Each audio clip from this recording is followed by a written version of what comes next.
mais uma coisa, nós estamos também transmitindo ao vivo pelo YouTube e as palestras ficarão depositadas no nosso canal do YouTube, que é youtube.com/Nova Técnica Editorial.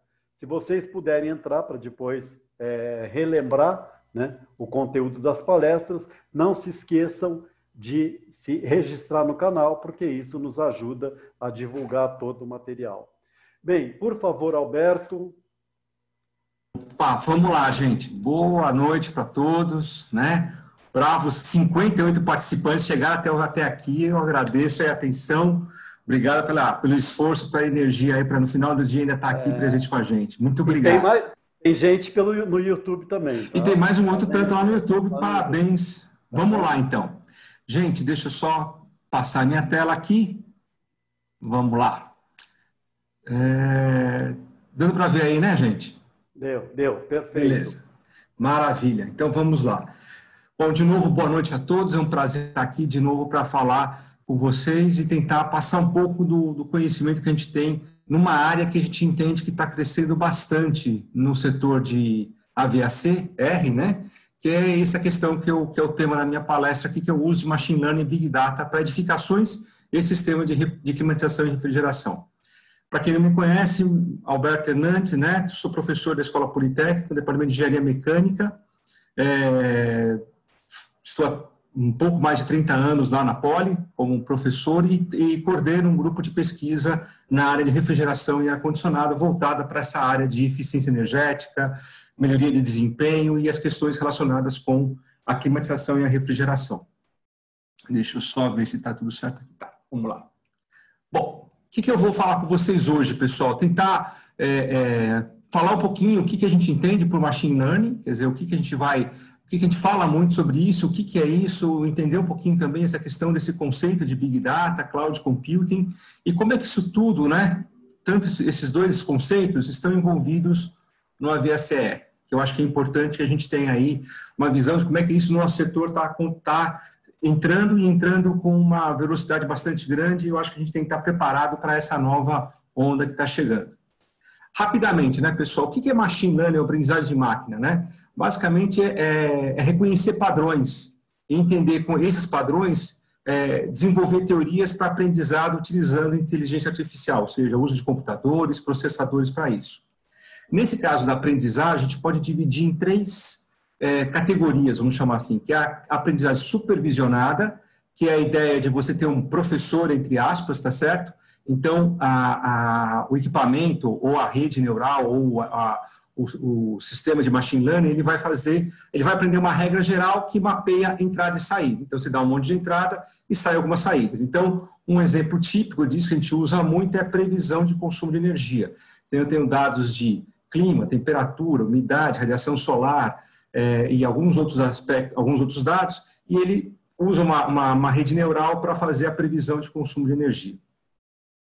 Quando eu tenho uma aprendizagem não supervisionada, eu não tenho nenhum tipo de etiqueta que a gente fala, né, o termo, ou seja, eu não tenho nenhum controle, não tenho ninguém supervisionando, né, tomando conta da aprendizagem. Então, o que acontece é que ele pode utilizar algumas regras, mas que a própria rede, o próprio equipamento de machine learning vai encontrar estrutura para definir, em função de várias entradas, algumas saídas, tá? Então, isso é onde é muito utilizado, pessoal. Vocês são avaliados o tempo todo. Quem consome alguma coisa via aplicativo ou faz alguma compra em alguns shoppings, em alguns lugares aqui, você, em função da sua compra, esse registro de compras vai para uma central e isso começa a entrar no seu perfil. E aí você começa a receber informações. Quem faz isso é um equipamento de Machine Learning Big Data que está entendendo e buscando, né, onde está o seu perfil.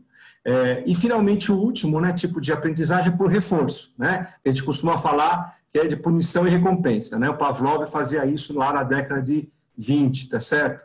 Onde que entra esse tipo de sistema? Em que eu tenho algum programa de computador com algumas técnicas de Machine Learning e Big Data num ambiente dinâmico, tá? Em que ele vai desempenhar um objetivo muito bem determinado e se ele não fizer esse objetivo, ele tem uma punição, tem uma advertência, alguma coisa assim. Então, por exemplo, isso é muito comum você encontrar em veículos autônomos, tá? Então, o tipo de aprendizagem por reforço é utilizada nessas tipos de técnicas. Então, a gente pode, tentando enxergar isso do ponto de vista mais visual, né? A gente vai ver a aprendizagem supervisionada aqui, tá certo? Em que eu tenho reconhecimento de imagens, então a gente vai ter muita reconhecimento facial aqui, a questão de diagnóstico que eu falei para vocês, previsão de consumo de energia, de mercado. Na não supervisionada, aqui do outro lado, a gente vai ter a questão, né, de sistema de recomendação, segmentação de cliente, né, quando você lá acessa a sua para saber qual vai ser a próxima viagem que você vai fazer no final do ano, aí você pesquisa Salvador, de repente no teu celular começa a aparecer um monte de propagandas de hotéis em Salvador, passeios, etc. É algum sistema de machine learning, big data, em aprendizagem não supervisionada, jogando para você isso. E depois, como eu falei, a última, que é para o reforço, que a gente precisa de decisões em tempo real, então você está falando aí de navegação em robôs, tá certo? Drones, tá certo? Alguma tarefa de constante aprendizagem que você consegue repetir e muitas vezes aquisição de conhecimento, tá certo? Só para a ideia aqui é com isso, você dependendo da aplicação que você tem, você vai aplicar uma dessas técnicas, tá? E o que é Big Data, né? O que a gente fala, muito se fala, aí o que é isso? Tem várias definições, tá, gente? Eu não quero aqui fazer uma aula sobre isso, mas a ideia é só ter o conceito principal, porque a gente está falando assim de um dado com uma variedade muito grande, uma dimensão também muito grande, tá certo?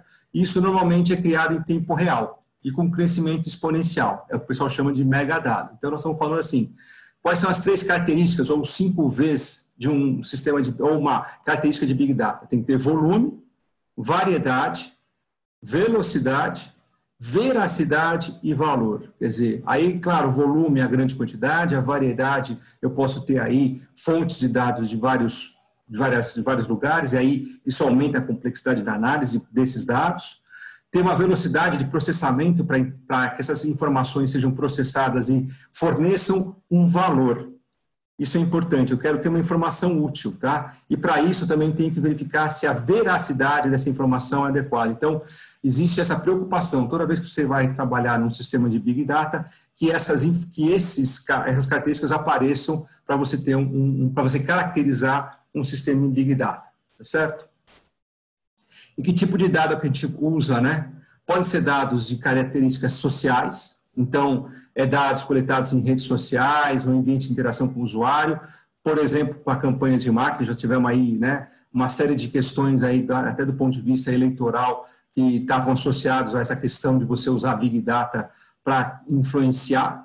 E aí vai uma dica, né, do cinéfilo aqui, quem puder assistir, tem um documentário muito bom no Netflix, chama O Dilema das Redes. Se puderem assistir, vale a pena, é muito interessante em relação a como é que o pessoal usa dado social para influenciar você ou influenciar uma população para uma determinada coisa utilizando as redes sociais. Vale a pena.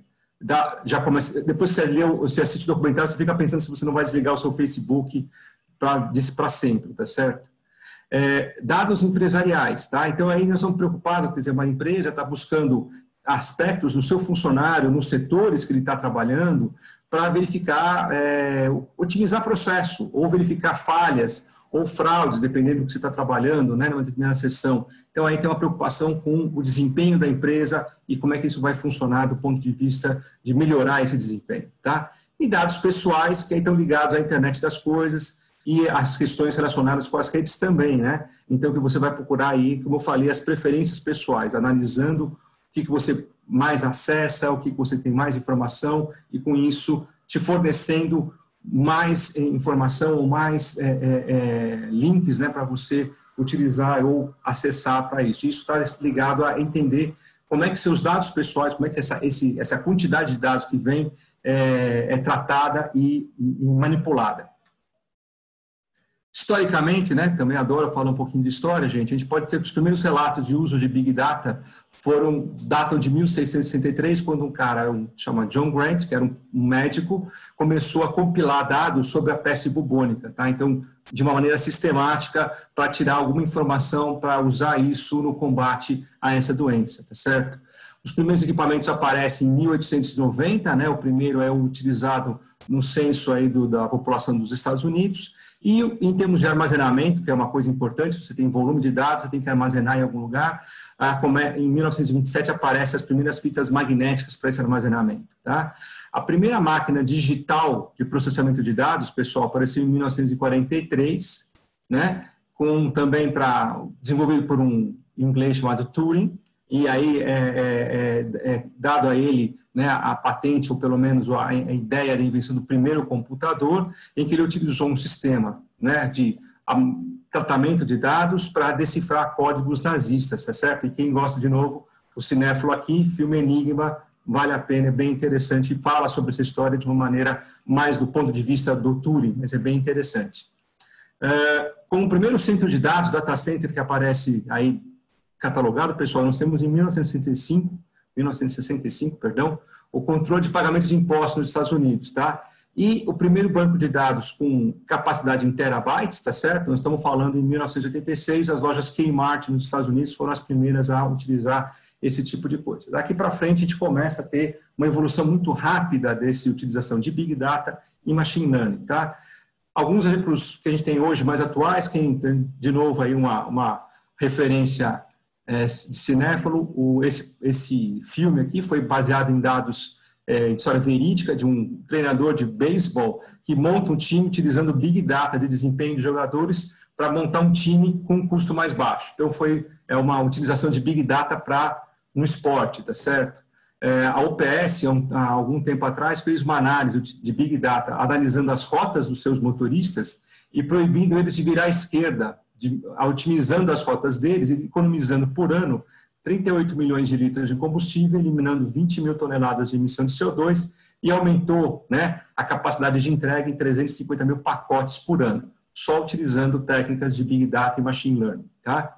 O CERN, que é o maior acelerador de partículas do mundo, ele vai ter uma quantidade de dados enorme, tá? Nós estamos falando em petabytes, ou seja, 30 vezes 10 a 15, o 30 seguido de 15 zeros, ou 30 quadrilhões de dados. Então, para fazer todo esse tratamento, eles estão utilizando 65 mil processadores em computadores espalhados pelo mundo.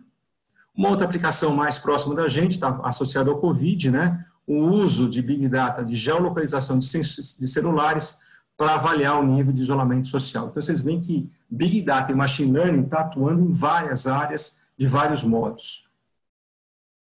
O que aparece para a gente aqui, né? Quando a gente olha para isso tudo, como falou também o Leandro e a Maria, a gente está precisando, existe também aplicado a tudo isso, o conceito de Cloud Computing, ou seja, eu tenho um lugar em que eu armazeno esses dados, e aqui esse Cloud Computing é um termo genérico, pode ser, está ligado a ter um servidor ou algum sistema de armazenamento de dados que pode ter todo tipo de dado, desde dados de serviço. O que seriam esses dados de serviço? Então, pensando já no nosso caso aqui de AVAC e edificações, é ter dados do sistema, benchmarks que você utiliza para poder fazer comparações com o que está acontecendo no seu edifício, no teu sistema, para ver se o sistema está operando adequadamente ou não, e com isso você usa modelos calibrados para fazer essas comparações.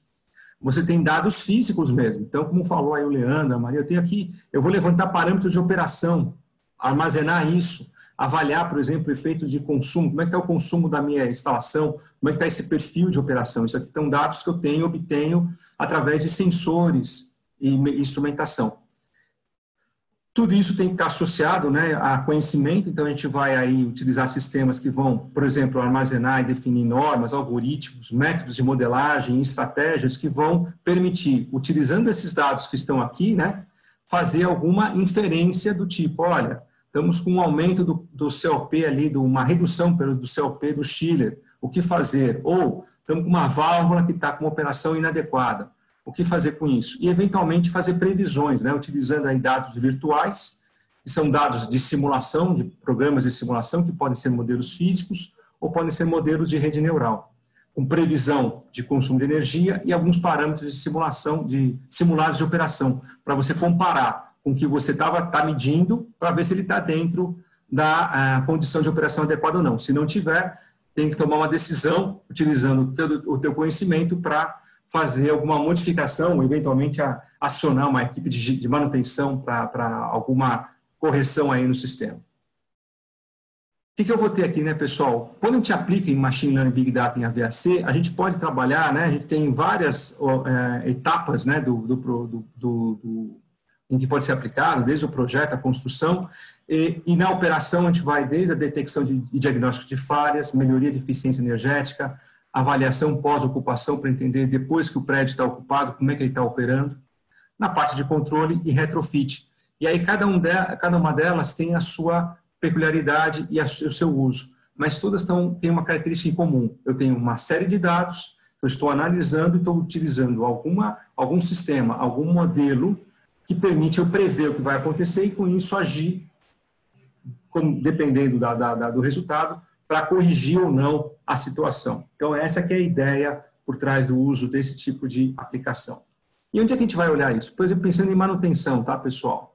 Quando eu olho em manutenção, eu posso trabalhar para fazer, por exemplo, uso de benchmarks, então eu entender se o meu prédio está operando adequadamente ou não. Então eu posso utilizar aí sistemas de rede neural que incorporam a previsão de consumo de energia, de parâmetros de operação do meu sistema, e eu vou monitorando isso, e esse é o meu benchmark. A rede neural, ou o machine learning, o sistema de machine learning, vai te fornecer essa base, essa referência, para verificar o que está acontecendo. Ele pode ser usado também para diagnóstico e detecção de falhas, né? De novo, eu tenho um equipamento que eu estou monitorando e tem um modelo que foi utilizado de machine learning para fazer a comparação, que seria na situação ideal, sem falhas. E, por algum motivo, comparando o resultado simulado e medido, eu vejo uma diferença. E essa diferença pode resultar, em função de um conhecimento de processo, numa detecção de falha, tá certo? E aí pode incorrer em ações utilizando o que a gente chama de manutenção preditiva, ou seja, eu não vou deixar o equipamento quebrar ou deixar de desempenhar adequadamente por muito tempo. Eu já estou prevendo, estou percebendo uma mudança de tendência, eu já vou atuar para poder corrigir isso. E para isso a gente precisa de dados, né? Então aqui, por exemplo, um exemplo que eu estou colocando de um estudo que foi feito em um edifício em que é uma coleta automatizada das informações, das ordens de serviço. Com isso, eles conseguem fazer uma definição das falhas mais frequentes. Então, o que vocês estão vendo aqui, né, é o número de ordens de serviço por 1.000 metros quadrados. Então, aqui no nosso caso, os top 3 aqui do problema estão nas caixas VAV, nas bombas e na parte de luminária. Você vê que aí a gente começa a enxergar, opa, o problema está aqui, o que a gente pode fazer para minimizar isso e por que está acontecendo isso? Aí começa a entrar a inteligência por trás do uso do machine learning, do big data, porque isso também é importante, né, pessoal? Usar machine learning em big data, como mostrou aí o Leandro, a Maria, ter uma série de informações e possibilidades de controle, exige que quem está recebendo essa informação tenha uma qualificação para entender o que está acontecendo. Tá? Então, ter uma informação como essa é importante, mas o que fazer com ela depois? E aí precisa de ter gente que entenda de processo, que entenda do que está acontecendo para tentar otimizar as ações. Né? Então, eu começo a pensar em redução, em melhoria de gestão de manutenção e, com isso, redução de custo. Né? No final das contas, é isso. O que está acontecendo hoje, né, pessoal? Se a gente olhar do ponto de vista de avanços, né, o que a gente está vendo aqui à nossa direita, né, são o que a gente usualmente tem de dados num sistema supervisório, né? Então, se eu pegar aqui, né, no sistema supervisório eu vou ter, né, temperatura, umidade, nível de CO2, vazão de ar, etc. tal. Abertura e fechamento de válvulas, né, abertura e fechamento de dampers, variador de frequência, na parte de iluminação, sensores de ocupação, tiberização, etc. tal, e medidores, por exemplo, para consumo de energia, do sistema de aquecimento, resfriamento e de todos os outros sistemas de identificação. O que a gente está percebendo é que está havendo uma migração e utilizar isso para outros tipos de fontes que está crescendo. Então, a gente está aumentando as fontes de dados. Então, começa a ter coisas do tipo de acesso. Então, eu vou olhar crachá do meu visitante que está chegando, ou do meu funcionário que está chegando na empresa, e eu sei que esse crachá ele tem um reconhecimento que ele informa, não, o José trabalha no 15º andar, na sala 12. Então, eu já vou verificar se o sistema já verifica se a sala 12 está com a climatização adequada que o José gosta. Então, tem sistemas que já permitem ele dizer, olha, eu prefiro 22, 23. Isso pode ser feito online, muitas vezes em tempo real. Muitas vezes para segurança, reconhecimento facial também acoplado a crachás, pode ser feito isso também. O uso, né, de levantamento de ordem de serviço com frequência de reclamação, por exemplo, né, ou, por exemplo, uma quebra, um conserto, para verificar o que está acontecendo, qual é a frequência disso, isso sendo automatizado e entrando num sistema de Big Data para análise de parâmetros e de padrões, você começa a enxergar onde que você tem que atuar com mais frequência ou com mais dedicação. Os dados de IoT, que foram comentados antes, está justamente pensando como é que são as frequências das falhas, o que está acontecendo, está saindo muito fora do comportamento ideal, vamos ver o que está acontecendo para melhorar, tá certo? E hoje nós estamos muito preocupados com a questão do recurso humano, a satisfação e desempenho do funcionário.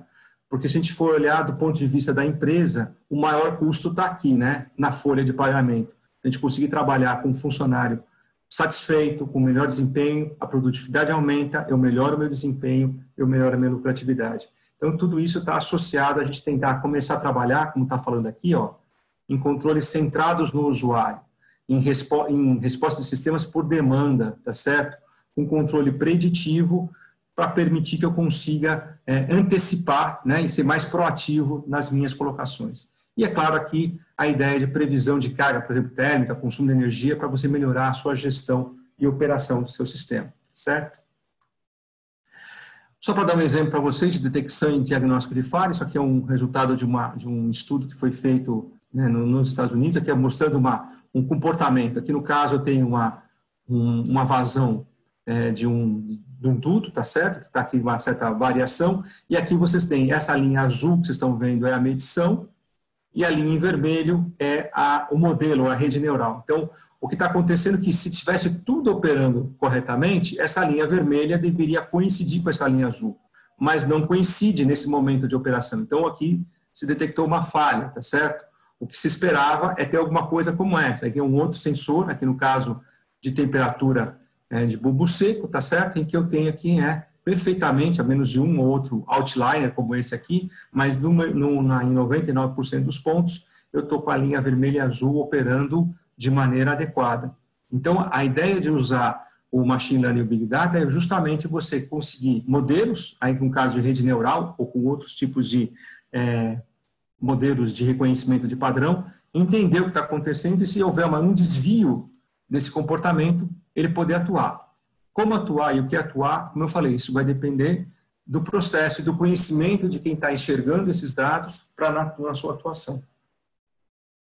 Como é que a gente faz esse diagnóstico, né, pessoal? Tem vários modelos, eu não vou me ater em todos eles, mas para vocês entenderem que existe aí uma gama de possibilidades. Mas o que a gente está olhando hoje está mais ligado a esse lado aqui do meu diagrama, tá certo? São modelos que eu preciso de histórico de processo, ou seja, eu preciso conhecer o equipamento, eu preciso ter dados do processo para que eu consiga, com isso, definir uma rede neural ou um modelo estatístico que me permita fazer a previsão desse comportamento.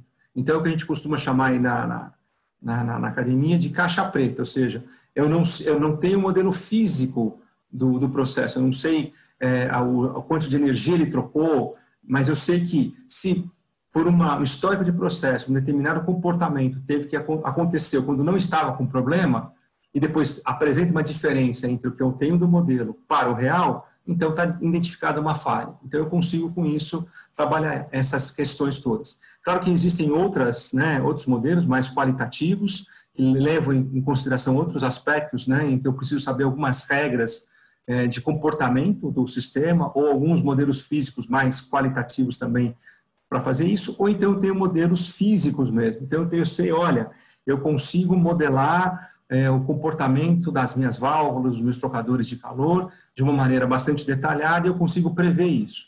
Isso é possível numa parte, em alguns casos, mas na grande maioria, devido à complexidade dos sistemas, né, em processos como o que a gente tem no ar-condicionado, normalmente acaba se migrando para esses modelos históricos que permitem rapidamente gerar modelos que permitam a gente ter uma resposta e uma avaliação do sistema e do seu comportamento de maneira mais efetiva.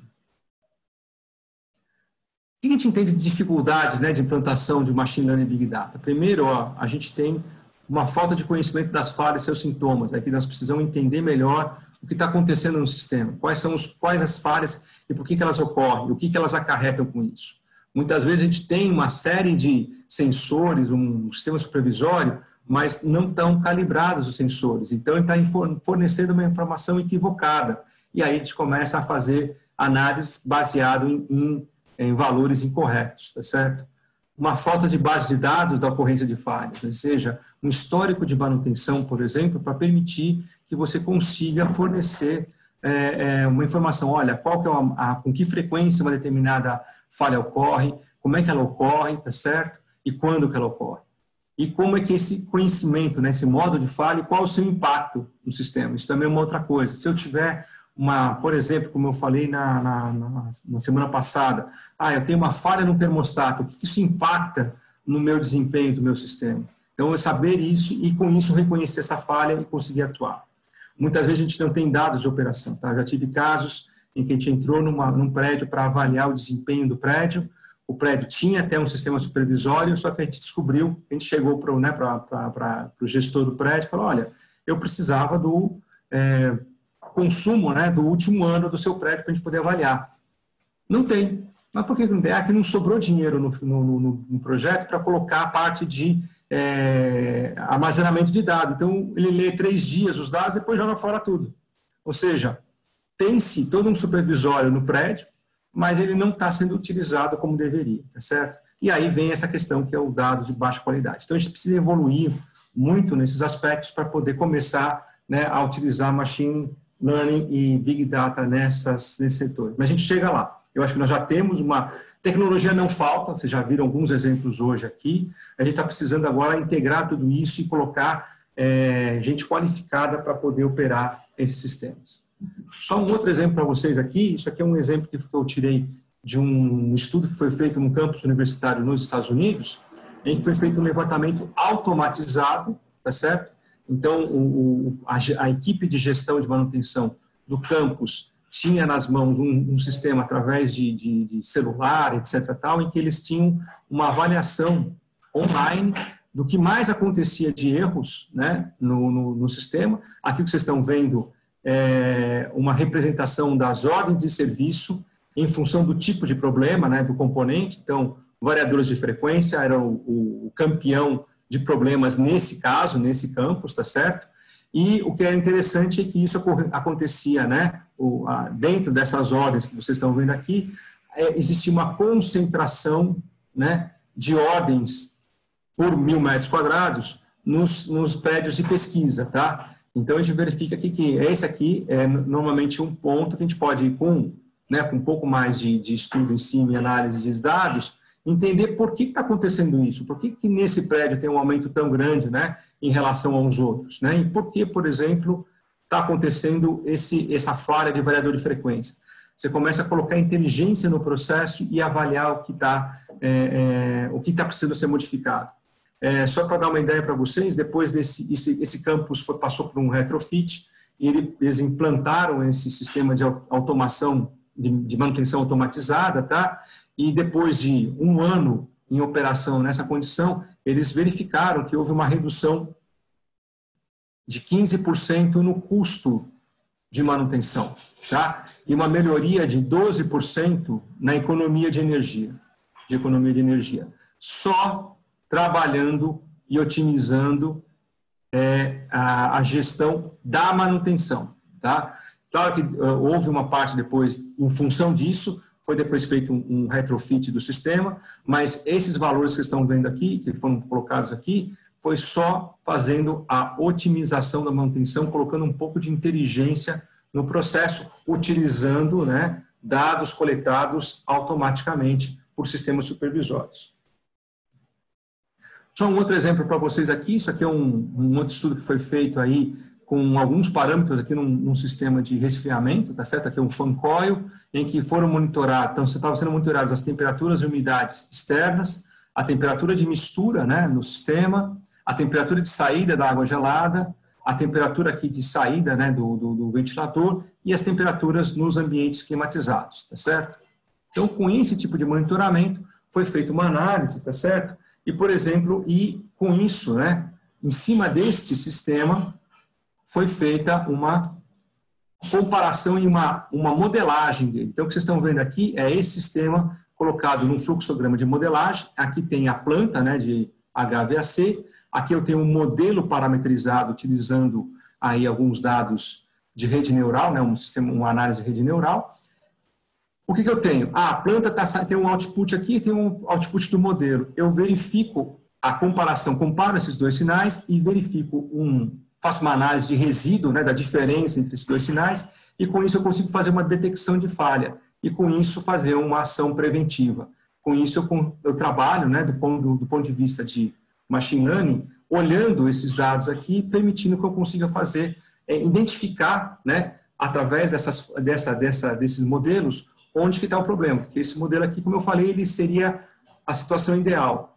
Não tem nenhum problema, está tudo funcionando sem nenhuma falha. E aqui é a medição real, em tempo real. A comparação desses sinais vai me permitir verificar onde estão as falhas e como tratar isso, tá certo? Aí, no caso, é só uma comparação. Nesse caso aqui em particular, eles verificaram, né, que devido a algumas ocorrências, né, por exemplo, um damper de recirculação emperrado, uma serpentina bloqueada, uma redução da velocidade do ventilador do insuflamento, como cada uma dessas variáveis era afetada, se elas eram mais sensíveis ou não. Isso é importante na hora de você saber como funciona o processo para alimentar o modelo de machine learning. Isso ajuda na hora de entender quais são os parâmetros que você tem que olhar com mais cuidado, ou talvez tenham parâmetros que não sejam tão sensíveis, então você consegue trabalhar isso. É claro que esta análise que está mostrada aqui serviu para esse modelo, para esse tipo de sistema, no caso, nesse estudo que foi feito nos Estados Unidos. É claro que para cada sistema a gente precisa fazer essa avaliação e entender o que está mais afetando, tá certo? Mas isso é uma coisa que quem tem conhecimento de processo pode fazer essa análise e conseguir fazer essa identificação. Um outro exemplo também nessa linha, utilizando aí, olha, rede neural como ferramenta de apoio para a gestão de manutenção preditiva, tá certo? Aí vocês veem aqui, por exemplo, no tempo, aqui no meu eixo horizontal, e aqui o resíduo, né, a diferença entre a medição em tempo real e a comparação com o modelo. Aqui nós temos um limite, que é definido a partir desse ponto, a gente considera que tem uma falha, e aqui vocês veem alguns tipos de falha que ocorreram, como é que nesse aqui no caso é a temperatura de mistura, né, como é que ela foi afetada por cada um essas falhas aqui. Então aqui tem uma redução da velocidade do ventilador no insuflamento, um damper emperrado, um bloqueio, né, um entupimento de serpentina, como é que esses resíduos variam, então aí você consegue começar a enxergar, ó, como isso afeta, e aí eu consigo entender o que eu tenho que fazer e avaliar. O que vocês estão vendo aqui depois é o parâmetro mesmo, no caso a temperatura de mistura. Nesse ponto eu não tenho falha, nessa região está sem falha. Aqui seria o modelo em machine learning, rede neural, mostrando o comportamento que deveria acontecer por conta dele não estar com nenhuma falha, nenhum problema. E aqui essas três curvas são, né, os níveis de mudança, né, que teve em relação ao normal. Então, a gente consegue, com isso, com esse tipo de análise, entender, olha, que tipo de falha e, né, correlacionar, então houve aqui um decrescimento da velocidade do ventilador, está relacionado com essa curva aqui. Então, se houver esse nível de variação, eu sei que está associado, por exemplo, ao ventilador. Claro que eu estou simplificando um pouco a análise, precisa de um pouco mais disso, mas para vocês entenderem o nível que a gente pode chegar de detalhamento, quer dizer, não só entender que tem uma falha, entender qual é a falha, onde ela está ocorrendo e por que ela está ocorrendo. Então, isso é possível se a gente tiver um histórico de processo que permite a gente poder fazer essa análise, tá certo? Aqui é um exemplo que a gente está fazendo aqui no Brasil, tá? Eu tenho um prazer de poder estar participando desse projeto, em que a gente está usando uma técnica de machine learning que chama gêmeos digitais para apoiar a gestão de manutenção, tá certo? Então, a gente está monitorando aí um self numa agência bancária, com esses parâmetros inicialmente, isso vai ser ampliado no futuro, tá certo? Mas a gente já consegue, com algumas análises, já permitir uma comparação e entender um pouquinho melhor como a gente pode utilizar isso, né? Só para exemplificar para vocês, aqui é uma avaliação antes da manutenção. Aqui vocês estão vendo alguns parâmetros, né? Então, temperatura de insuflamento, temperatura de entrada do compressor e temperatura de retorno. Então, a linha azul que vocês estão vendo aqui nesse gráfico aqui é os dados medidos, e a linha vermelha são os dados simulados pelo gêmeo digital. Nesse gráfico aqui no meio é o desvio de comportamento, ou seja, quanto ele está variando em relação a isso. Então, eu tenho uma temperatura de insuflamento aqui, que vocês estão vendo aqui está variando entre 20, 25, 30 graus, e isso aqui é a diferença entre a linha azul e a linha vermelha, tá certo?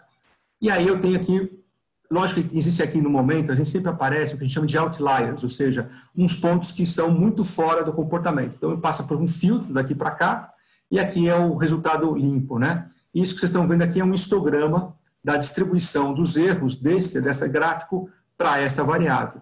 Então, a primeira coisa que a gente nota, né, isso vale para a temperatura de insuflamento, de entrada do compressor e do retorno. Primeiro, uma grande dispersão, né, vocês veem que eu tenho variações aqui é o 0, e aqui eu tenho mais 5 e menos 5 para uma temperatura, tá certo? Então, tem aqui uma variação praticamente mais ou menos 3 graus, né, então é uma variação grande, uma dispersão grande, para todos os pontos. Isso foi feito antes das ações de manutenção. O que aconteceu depois da manutenção feita, né, é que a gente teve aqui vocês veem que a dispersão diminuiu bastante, nós ficamos muito próximo do 0. A gente está aqui com no caso aqui, o histograma diminuiu, ficou mais concentrado, tá certo? Mais fechado, uma variação bem menor. Então, com esse tipo de análise, a gente permite entender o que está acontecendo. Isso do ponto de vista de comportamento. O que a gente acopla, né, para a gente poder fazer essa gestão é entender como aconteceu voltando aqui um pouquinho, né, por que aconteceu isso, o que foi modificado no sistema, né, quais foram as ações de manutenção que foram feitas, e com isso a gente amarra depois de feita, entende, aconteceu isso, foram feitas essas modificações, e a gente consegue correlacionar esse comportamento que nós temos aqui com as ações de manutenção para poder também fazer essa identificação. Olha, se acontecer essa variação que está ocorrendo, por exemplo, na temperatura de insuflamento, a gente sabe que está com problema no ventilador lá do self. Então, tem que ir lá. Isso, por exemplo, do ponto de vista de gestão, otimiza, né? Então, a equipe de manutenção já vai sabendo qual é o defeito. Então, já leva, eventualmente, peças sobressalentes. Se forem necessário trocar, já troca sem perder tempo de chegar lá primeiro. Ah, não, o problema é esse. Então, volta para lá, pega a peça e depois vai trocar. Então, você já vai ganhando tempo, otimiza e reduz custo de operação com isso. A gente tem uma aplicação também que é muito importante, que a gente chama de rede neural híbrida, tá? Para climatização residencial. Então, a gente utiliza, né, um determinado, né, um processo físico. Qual é o nosso processo físico? É a climatização da residência, a temperatura de controle. Eu faço uma estimativa de parâmetros com essa rede neural, detecto uma mudança, sei lá, está começando a temperatura não está adequada, de insuflamento, por exemplo. O que pode estar acontecendo? Pode ser um filtro sujo. Então, se você tiver também um sisteminha para avaliar o bloqueio do filtro, você pode dizer, não, está tendo uma falha, está sendo detectado que tem uma falha de filtro, você vai lá, detecta essa ocorrência e faz uma manutenção. E aí pode ser a limpeza, pode ser uma troca de um termostato, esse tipo de coisa. Então, isso já existe em vários lugares aí fora do Brasil, já está começando a trabalhar isso até em climatização residencial, tá?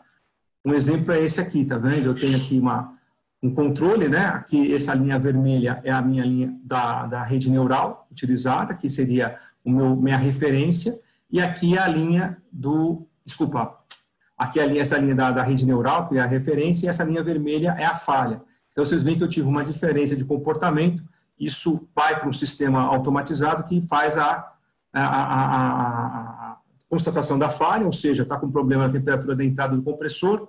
Normalmente, está associado a outros sensores que podem, com isso, fazer uma identificação da falha e, com isso, permitir que você possa fazer uma manutenção mais otimizada. A mesma coisa aqui, né, que eu estou tendo uma falha na operação. O que a gente entende como falha, pessoal, é justamente a gente entender qual que é a diferença que eu estou dizendo aqui. Nós estamos falando de uma diferença da ordem de meio grau. Isso é suficiente para a gente detectar uma falha ou não? Cada sistema vai definir isso, a gente tem que ter um histórico para a gente poder caracterizar bem qual que é o nível de falha que nós vamos trabalhar para poder identificar como uma falha, que a gente chama de eliminar o que a gente chama de falsos positivos e falsos negativos na detecção de falha, usando machine learning, né? Aqui um outro exemplo, tá? Que a gente está vendo aqui de uma rede bayesiana, para quem não conhece, é uma rede que utiliza algumas técnicas aí de mais sofisticadas matemáticas, mas a ideia é simplesmente assim, no caso aqui está apresentando, né, a perda de pressão, aqui a vazão num duto, tá certo? E aqui se detectou, né, aqui são os dados que deveriam estar dentro desta faixa, né, que é a faixa de tolerância para a utilização, e aqui vocês veem essa tendência aqui, que é a saída do comportamento que deveria ser esse aqui, tá certo? Então, aqui se detectou uma falha, e aí a gente pode atuar para trabalhar isso. Aqui foi esses números, esses pontinhos vermelhos e azuis aqui, são 2 tipos de rede neural que foram utilizadas nesse estudo, tá? E aí ele mostra que essa diferença aqui justamente ocorreu a falha aqui e detecta que isso aqui é uma falha de vazamento de duto. Aqui é um outro exemplo, nesse mesmo estudo, tá certo? Em que se verificou aí, no caso, um vazamento de uma válvula de aquecimento, tá? E aí, no caso, foram impostos, né, diferentes vazamentos, tá? De 0,4, 1 e 2 galões por minuto. E aí você vê, aqui no caso, essa nuvem azul é o que é o normal. Isso que vocês estão vendo aqui nessa faixa é o limite, vamos dizer assim, plausível para ainda operar o equipamento. E aqui você já vem, né, em função, nessa linha vermelha aqui, corresponde a um vazamento de 0,4 galões por minuto. E esse junto com esse aqui tá um pouquinho, não foi, desculpa, a de 0,4 é esse aqui, tá vendo?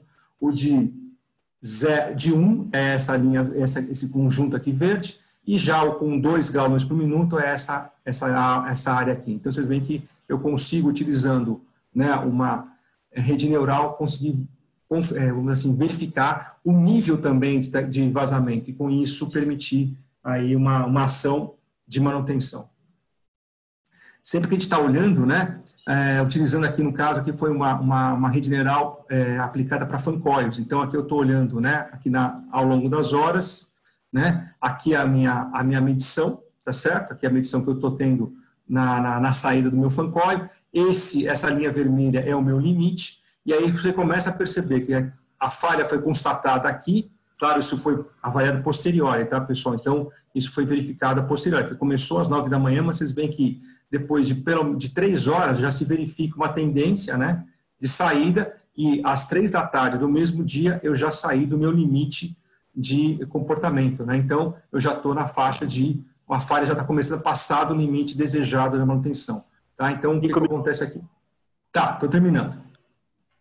Então, vocês veem que eu consigo utilizar isso aí para tentar trabalhar aí a minha manutenção, né, verificando, monitorando isso e comparando com limites que eu posso levantados utilizando rede neural, por exemplo. Então, como é que a gente faz para aumentar o uso de Machine Learning e Big Data no nosso setor, né, pessoal? Eu acho que a gente tem que começar a eliminar sistemas manuais, tentar cada vez mais trabalhar com sistemas automatizados de detecção de falha para otimizar essas questões todas, tá certo? Uma seleção adequada de sistemas, tá certo? Não adianta a gente querer copiar e colar um sistema para o outro, isso não funciona. Cada sistema, cada edifício tem as suas características, isso tem que ser respeitado e a seleção tem que ser feita de acordo com o sistema e com a aplicação. O uso de ferramentas de apoio é importante, né? Por isso vai ser importante para a gente, né, a melhoria, o uso dessas ferramentas, né, de Machine Learning e Big Data vão melhorar a manutenção e reduzir custo, que é importante para quem está trabalhando, e essa migração para a manutenção corretiva preventiva para preditiva, né? Começar a prever, a gente não vai lá para quando quebra ou troca sem necessidade, muitas vezes. A gente vai trocar quando precisa e se precisa. E com isso reduzir, né, custos, tentar reduzir os custos de implantação de sistemas supervisórios. Só para vocês terem uma ideia, pessoal, no mercado americano, a previsão que entre 2016 e 2023, né, estamos no meio desse processo, a perspectiva de crescimento é de 660% em sistemas de Machine Learning e Big Data aplicados à VHCR. Tá? Um dado que eu não tenho o dado desse ano, mas a previsão era desta ordem de grandeza, ou seja, isso está crescendo numa velocidade muito grande, com grandes benefícios para todos os lados, para quem está operando, para quem está, né, desenvolvendo projetos e desenvolvendo aí soluções nessa área, tá? Então, a gente vê que o uso é muito grande, concluindo, né, de Machine Learning e Big Data, tem uma aplicação crescente nos sistemas de AVCR, só que a gente precisa melhorar a infraestrutura dos sistemas e aumentar a qualificação das equipes de gestão, para que a gente possa usufruir de todos esses benefícios que esse tipo de sistema, de aplicação pode trazer. tá certo? Eu agradeço muito a atenção de vocês. Isso aqui foram as referências. Depois, quem quiser, eu posso passar aí para vocês, tá certo? Eu utilizei para desenvolver essa apresentação. E eu agradeço pela atenção, pelo esforço de ficar até o final. Obrigado, e eu estou à disposição para perguntas aí, tá bom? Pronto. Obrigado, Alberto. O pessoal sobreviveu aqui, tem ainda. Tem gente ainda. Opa! Que bom, que bom, que bom. Tem uma pergunta aqui do Gerson Ferreira. Pois não. Ele fala quais os aspectos tecnológicos que os sistemas supervisórios irão incorporar no futuro, né? Visando o Machine Learning e o Big Data. Vamos lá. Olha, eu acho que assim, na verdade, a gente já tem, hoje a gente enxerga o sistema supervisório, ele está olhando muito os parâmetros de operação do sistema. Então, ele vai olhar pressão, temperatura, abertura de dumper, controles, etc. Tal. O que ele vai incorporar no futuro vai ser aquilo que eu falei para você. Ele vai começar a olhar, por exemplo, eu estava tendo uma reunião hoje de manhã que a gente estava discutindo um sistema que já tem disponível, que você, por exemplo, o funcionário entra no escritório, senta na mesa dele, e aí, de repente, ele recebe um sinal, uma notificação de um sistema do prédio falando, olha, você está confortável? Está muito quente, está muito frio? E ele responde. Tá? Com o tempo, com esses dados todos, o sistema, aí no caso, no sistema com caixas VAV, ele começava a ajustar os dados em função da demanda do funcionário. Então, vai começar a entrar, o funcionário passa a ser o centro da preocupação dentro do sistema. Então, essa coisa pode ser automática, quer dizer, ou seja, você pode já, com o tempo, isso vai crescendo, então, existe aí uma questão de melhoria de conforto, sim. E, às vezes, muitas vezes, você pode utilizar, você percebendo que existe uma flutuação, né, uma variabilidade disso, também trabalhar a questão energética. Tá? Então, hoje já existem sistemas que você otimiza a operação. O próprio sistema, utilizando técnicas de um supervisório, recebendo os dados, fazendo uma análise, ele começa a otimizar o seu sistema. É essa que é a ideia do Machine Learning. É claro que tudo isso não funciona se não tiver do lado daqui do monitor quem entenda do processo. Tá? Porque a máquina não vai entender o processo pela gente. Ela vai fazer o que a gente manda. A máquina, essencialmente, ela é burra, tá? Ela faz o que você manda. Então, se você quer uma determinada questão, ela vai fazer isso. Claro, hoje a coisa está muito sofisticada, então algumas coisas ficam automatizadas. Mas se não tiver alguém de processo, né, para entender o que está fazendo e ter essa visão do processo, não vai funcionar. E eu acho que isso vai crescer. Tá? Então, só para vocês terem uma ideia, eu estou trabalhando um projeto lá na USP, em que a gente está começando agora com o pessoal de doutorado a olhar, a gente vai ter um pequeno prédio de uns 1.600 metros quadrados, que a gente vai começar a enxergar como as pessoas estão. Olhar, então, por exemplo, né, eu estou aqui, camisa manga curta, tal, não sei o quê, então vai ter um sistema de reconhecimento que vai olhar, bom, o Alberto está com calor, se eu colocar uma temperatura aqui muito, muito alta, ele vai reclamar. Então, eu vou controlar isso. Ele está com uma cara, ele vai ter, por exemplo, uma medição da minha temperatura, para ver se eu estou com algum problema, então eu vou conseguir trabalhar isso. Então, o que vai crescer muito é essa questão, a centralização dos sistemas supervisórios no usuário, no ocupante. Com tudo o resto, não é que a gente jogar fora, vai ter tudo aquilo, todas as medições de temperatura, vazão, etc. Tal, mas vai acrescentar a preocupação com o usuário. A gente está começando a ter várias tendências do desempenho da edificação centralizada no usuário. Então, acho que o futuro está migrando para isso. A gente pode parecer um pouco futuro demais para o Brasil, mas a gente vai chegar lá, viu, gente? Pode ficar tranquilo. Ou seja, uma força para os sistemas individualizados de climatização. Exato, vai ter que começar cada vez mais ser isso. Exatamente. Beleza? Leandro, algum comentário? Fala aí. O Gerson está agradecendo. Obrigado, Gerson. Isso já, fora do país, a gente já tem alguns locais que já começaram, isso já é uma realidade, né? Até essas análises de equipamentos individuais, acho que o que falta agora é unificar tudo, né? Unificar todos os dados e transformar isso numa informação concreta para o usuário final, né? Trazer isso para o usuário final. E acho que o que falou é o principal, as pessoas que operarem o sistema, elas precisam conhecer de automação, de ar-condicionado, elas precisam entender disso daí, não só tecnicamente, porque não adianta você colocar um sistema de milhões de reais e colocar um uma pessoa não qualificada para operar esse sistema, que é o que acontece muito no Brasil. Às vezes você junta, o pessoal da segurança vai operar o sistema. Não é o problema, não é esse. O problema é que ele não tem o conhecimento adequado para fazer essa gestão, essa operação desse sistema. E aí o cara acaba perdendo ali dinheiro, né? Diretamente com uma operação não ideal. Só posso fazer um comentário rapidinho? Claro. Só nessa linha do Leandro pegando o gancho, a gente conhece o pessoal no mercado, aí a gente sabe de casos em que prédios que foram certificados, que depois se voltou ao prédio para avaliar como é que estava o desempenho do prédio, e assim, o desempenho estava muito ruim, muito fora do que foi projetado. E a maior, claro, não foi a única, mas a boa parte dos problemas estava em que o pessoal que estava operando o prédio não estava operando da forma adequada à automação do prédio. Ou muitas vezes estava desligando a automação.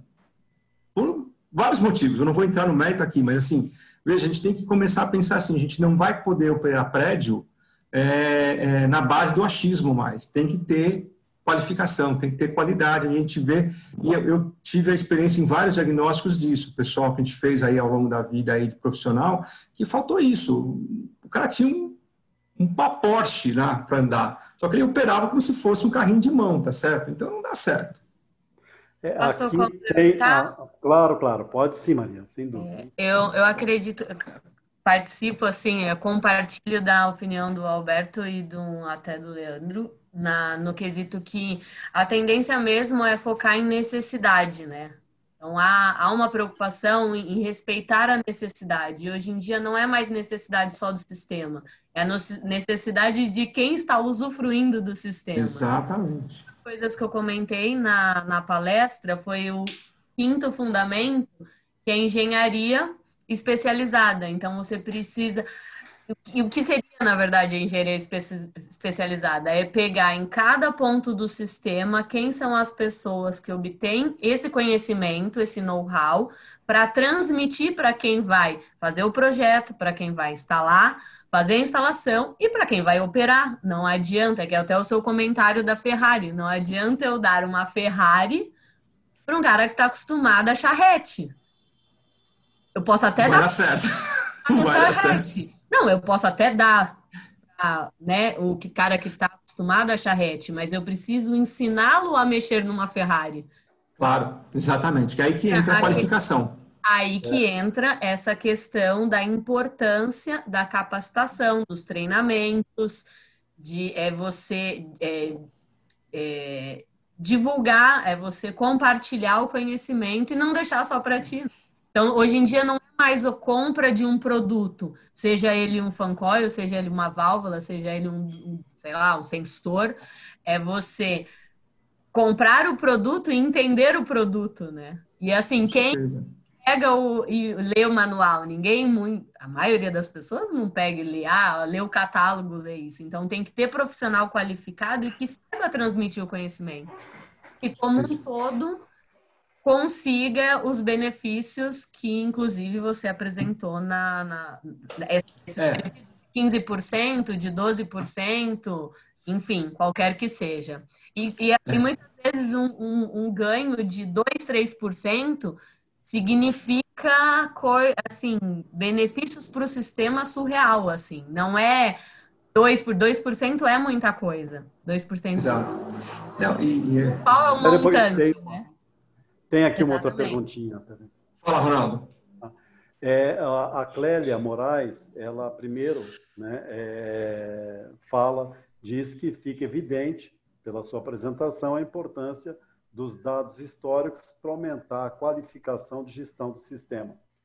E aí, em vista disso, ela coloca que o início do projeto, ao invés de se realizar a avaliação pós-ocupação do edifício, seria mais interessante realizar o projeto integrado com a participação de arquiteto, cliente e demais profissionais da engenharia no início da obra. Então, vamos lá. Eu acho que aí aproveita até o que a própria Maria falou na apresentação dela. Quando você está olhando a questão, a gente já entende hoje que o projeto tem que nascer integrado. Ou seja, eu tenho que conversar com todo mundo. Quer dizer, é o cliente, é o usuário, é o arquiteto, é o engenheiro mecânico, é o elétrico, etc., tal, civil, para que a solução seja integrada. E isso tem que acontecer ao longo de todo o processo, que sai desde o projeto conceitual, passa pelo projeto executivo, vai para a instalação, né, e a operação e manutenção. Para isso acontecer, a gente tem que começar a pensar de uma maneira diferente do que a gente pensava projeto até 20 anos atrás. Não dá para mais fazer aquela coisa que todo mundo sentava na mesa, né? Então, né, já aconteceu isso, né? Eu já tive uma vez um caso que eu participei de um projeto que tinha esse viés integrado, né? Então, estava todo mundo sentado lá, o pessoal estava com o projeto conceitual do prédio, discutindo e tal, e aí o coordenador do projeto virou para o cara do ar-condicionado e falou assim, olha, onde você acha que é o melhor lugar para a gente instalar o ar-condicionado? O cara parou, né? Deu aquela respirada e falou, olha, é a primeira vez que me perguntam isso. Então, deixa eu dar uma pensada, porque eu nunca me perguntaram isso. Eu sempre vinha, olha, eu preciso encaixar onde o meu ar-condicionado? Não é assim que vai funcionar mais. Você tem que começar a pensar tudo integrado. E quando você integra, você tem os ganhos. E, de novo, é uma coisa que você tem que acontecer ao longo de todo o processo. Foi mais ou menos o que a Maria falou. A gente tem... então, não é só no projeto, não é só na instalação, é tudo, porque aí você vai ter os ganhos. O que a gente percebe muitas vezes é que pode até ter um projeto muito bem feito, às vezes uma instalação também muito bem feita, mas se a operação não for condizente com a instalação, você jogou tudo fora. Então, assim, a coisa tem que caminhar de uma maneira... E eu acho que, assim, na verdade, eu acho que a gente está caminhando para isso, tá? Eu confesso que a gente está trabalhando nesse setor faz bastante tempo, mas a gente já está vendo mudanças. Eu já estou vendo sinais de construtoras respeitadas no mercado, mudando o seu modelo de negócio, preocupada com a questão da operação. Né? E a gente começa, né, a gente vai comentar um pouquinho na próxima semana, mas assim, a gente entende que não é só a questão da integração, mas a gente tem que começar a pensar, eu estou projetando um prédio para hoje, que ele vai ficar funcionando até 2060, 2080, o que vai acontecer para lá? A gente já tem dados mostrando que a gente não tem que fazer algumas coisas, porque senão esse prédio, quando chegar lá em 2080, ele vai estar um caco. Então ele precisa tomar decisões hoje que permitam que esse prédio tenha uma resiliência maior, não só do ponto de vista de energia, de água, mas também do usuário. Cada vez mais a gente está crescendo essa preocupação com o usuário. É desempenho voltado ao usuário. Tem que ter desempenho? Tem que gastar menos energia? Tem que gastar menos água? Claro, mas isso tem que ser pensado no usuário também. O usuário tem que fazer parte desse processo. E ele tem que estar envolvido até e preocupado, e estar no centro das questões também, para que isso possa ser... Porque a gente passa muito, a maior parte do nosso tempo em ambientes fechados. Isso tem que ter a gente tem que ter uma preocupação para que isso melhore, né? A gente acredita que para a pandemia isso vai mudar um pouco, mas não acho tanto assim. Mas a gente vai precisar, tem que começar a repensar, não só os projetos novos, mas a gente tem um parque de prédios existentes aí que poderia ter melhoras significativas se a gente pensasse melhor nessa questão com automação, com a questão de melhorias de processo. Antes de eu passar para uma rodada de finalização, o Carlos está pedindo o seu endereço eletrônico para ele solicitar a bibliografia. Põe aqui no... Ou então, eu posso colocar aqui? Você quer que eu coloque? Coloca aí, você. Vamos ver se eu consigo dar certo, vamos lá. Então, você coloca e vamos passar algumas considerações finais. Acho que foi, né? Já foi, né, cara? Tá bom. Você pode pegar aí. Não, você passou para mim privadamente. Ah, meu Deus do céu, então peraí. Ô, Alberto, peraí, eu vou pôr, já sei o que eu tenho que fazer, peraí, já matei a charada, peraí, Ronaldo. Pronto, agora acho que foi. Tá bom. Esse foi agora, Carlos? Isso, agora foi, tá bom? Beleza. Considerações finais, então, por favor, Maria. Maria, você quer falar? Estou aqui. Não, sim, claro. Primeiro, eu gostaria de agradecer a oportunidade de estar novamente passando um pouquinho do meu conhecimento. Agradeço também ao Leandro e ao professor Alberto, que eu particularmente parto do princípio que todo conhecimento é válido, todo conhecimento, qualquer que seja ele. Me coloco à disposição.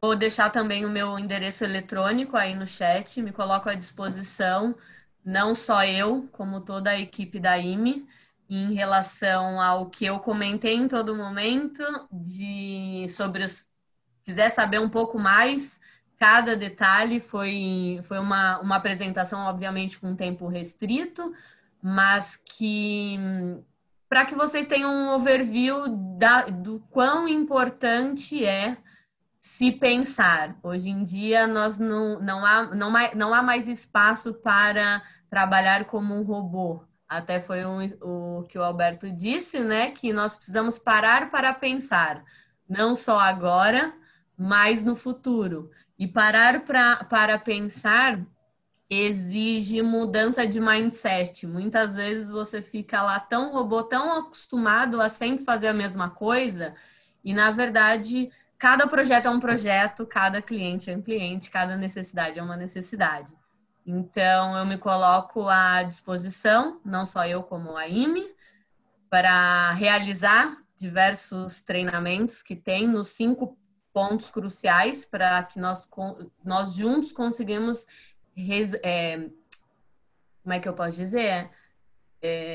Não resolver, mas pelo menos vencer os desafios que estamos tendo que enfrentar, focando, obviamente, numa otimização de um trabalho. Tá bom? Muito obrigada e boa noite. Nós que agradecemos, Maria. Por favor, Leandro, eu coloquei correto o seu endereço correto ali, tá? E para todo mundo. Isso, é verdade. Queria agradecer a todos aí pela participação, né? Professor Alberto, Maria, Ronaldo, a Revista Brava aí, que acho que esse tipo de evento, nesse formato também é muito importante para a disseminação de novas tecnologias, novas informações. A palestra do professor foi extremamente rica, né? Em conhecimento, em mostrar, né, o quão amplo é essa análise de dados, pode ser nessa análise de dados. E cada vez mais a gente tem a oportunidade aí de ter acesso a nessas novas tecnologias, esses novos equipamentos, cada vez mais está crescendo numa velocidade absurda aí. E obrigado a todos aí. Coloco também à disposição, quem quiser conhecer a Belimo aí em breve, vai estar disponível lá, verificar esses equipamentos de operação, como ele pode trazer, né, essas eficiências. É só entrar em contato com a gente, quiser alguma coisa mais específica, treinamento, dúvidas, aí pode entrar em contato comigo, que a gente pode fazer um treinamento específico em loco para o pessoal. Né? Obrigado a todos aí, boa noite. Professor Alberto, as suas últimas considerações. Gente, eu só tenho a agradecer pela oportunidade, o Ronaldo sempre dando um apoio aí, a Brava, a revista, né, que eu agradeço sempre que a gente tem, né, a gente não faz nada sem os seus colegas, eu acho que a gente não faz nada sozinho, então eu agradeço muito, foi um prazer conhecer a Maria, o Leandro, eu só posso dizer o seguinte, eu acho que eu aprendi também muito com vocês e aprendi também, e eu entendo o seguinte, a gente, na universidade, eu entendo que a gente só faz sentido fazer pesquisa se for para resolver algum problema para as pessoas, para o mercado e para melhorar a condição disso. Então, eu já deixo aqui as portas abertas, claro que a gente ainda não, infelizmente, não pode tomar um café lá ainda na universidade, mas eu fico à disposição de vocês. Quem tiver interesse de alguma coisa na área de refrigeração, ar-condicionado, que a gente possa ajudar, a gente está sempre aberto com parcerias com o mercado, porque a gente entende que é assim que a gente evolui. Não adianta eu ficar lá no meu cercadinho dentro da universidade, né, resolvendo problemas que talvez não sejam, pode ser muito interessante, mas também não ajudem a resolver os problemas do dia a dia. Então, eu estou sempre aberto para isso e a gente poder ajudar. Foi um prazer estar aqui, como sempre, tá, gente? Muito obrigado, obrigado por tudo aí. Bem, obrigado ao Alberto, obrigado ao Leandro, obrigado a Maria, tá? Acho que foi um bom evento, boas palestras. Obrigado, principalmente às pessoas que ficaram conosco até agora. E repito, todo o evento vai estar depositado no nosso canal no YouTube, youtube.com/Nova Técnica Editorial. Entrem lá e aproveitem e se registrem, porque isso nos ajuda. Tá ok? Então, até quarta-feira que vem, com mais uma sessão, tá? e espero vê-los novamente. Obrigado. Beleza. Boa noite a todos. Tchau, Até pessoal. logo. Boa noite. Até logo.